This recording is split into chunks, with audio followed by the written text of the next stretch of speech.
নমস্কার, আমি মনিকা। আপনারা সবাই কেমন আছেন? আশা করি সবাই ভালো আছেন, সুস্থ আছেন। সবাইকে বলি গুড মর্নিং। আজকে 19 তারিখ, আপনার বৃহস্পতিবার। আদিত্য পরীক্ষা আছে জানিনি, তো ওকে স্কুলে দিয়ে আসবো। তো বেরিয়েছি, বেরোতে দেখছি দেখুন কত কুয়াশা। দেখুন, কে বলবে এখন 8:30 বাজে বলুন তো? ওদের 9টা থেকে পরীক্ষা শুরু হবে। এই যে একদম ফুল কভার হয়ে গেছে, বোঝাই যাচ্ছে না আমাদের স্কুলের ড্রেস, শুধু আইডি কার্ড ছাড়া। আজকে রোদ্দুর উঠলেও কতটা উঠবে কে জানে। কালকেরও রোদ্দুরের তেজটা খুব একটা ছিল না, দেখছেন পুরো সাদা হয়ে আছে, কুয়াশা এখনো ছাড়েনি। আদিকে দাদা স্কুলে দিয়ে এসে অভিজিৎকে তুলতে হবে। ও আজকে 10:30টায় বেরিয়ে যাবে। তারপর বললো আজকে বাইরে কিছু খাওয়ার সময় হবে না, কিছু বানিয়ে দিও লাঞ্চে। আমি দেখছি কি বানিয়ে দেওয়া যায় তাড়াতাড়ি। তুই কি আগে দিয়ে আসি।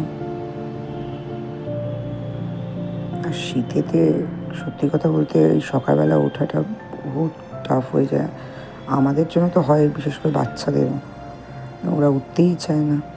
অভিজিৎকে ডেকে এলাম, বলছে ওকে দিয়ে আসো তারপরে উঠবো। ঠিক আছে, এসেই তুলবো তাকে। আদিকে দেখেছেন গ্লাভস পরে নিয়েছে, টুপি, জ্যাকেট, একদম ফুল কভার হয়ে যাচ্ছে। শীতের বলতে গেলে সব জামা কাপড়ই আমাদের বেরিয়ে গেছে। আচ্ছা, কলকাতায় কীরকম ঠান্ডা? এরকম ঠান্ডা মনে হয় পড়েই গেছে বলুন। এই 2-3 দিন থেকে ঠান্ডাটা বেড়েছে, আর বাড়বে নাই কেন? 25 ডিসেম্বর আসছে, যদি ঠান্ডা না আসে তাহলে কি করে হবে বলুন। এই চলেই এসছে, ছোটো গেটটা বেরোলেই ওদের স্কুল। এই আদিকে দিয়ে চলে এসছি, কিচেন জানলাটা খুলেছি, দেখছি মৃদু মৃদু আপনার রোদ্দুরের আলো দেখা যাচ্ছে, তার মানে আজকে রোদ্দুর উঠবে। চলুন অভিজিতের লাঞ্চটা বানিয়ে ফেলি। কি বানাবো বুঝতে পারছিলাম না, তো অনেক সবজি ছিল, সেটা দিয়ে ভাবলাম একটু ভাত ভাজা বানিয়ে দিই, অ্যাটলিস্ট পেটটা ভাত থাকবে।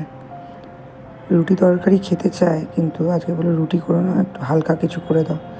তো এই ভাত ভাজা করে নিলাম। আর শীতের দিনে ভাত ভাজা খেতে কার না ভালো লাগে বলুন, সব রকম সবজি দিয়ে।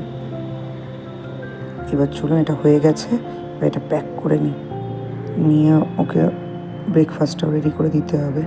এই যে ভাত ভাজা রেডি। আজকে অবশ্য আদির টিফিন কৌটোতেই দিয়েছি। এই যে অভিজিতের ব্রেকফাস্ট রেডি, ওকে দিয়ে দেবো। সেও বেরিয়ে যাবে 10:30টার মধ্যেই, 10টা অলরেডি বেজে গেছে।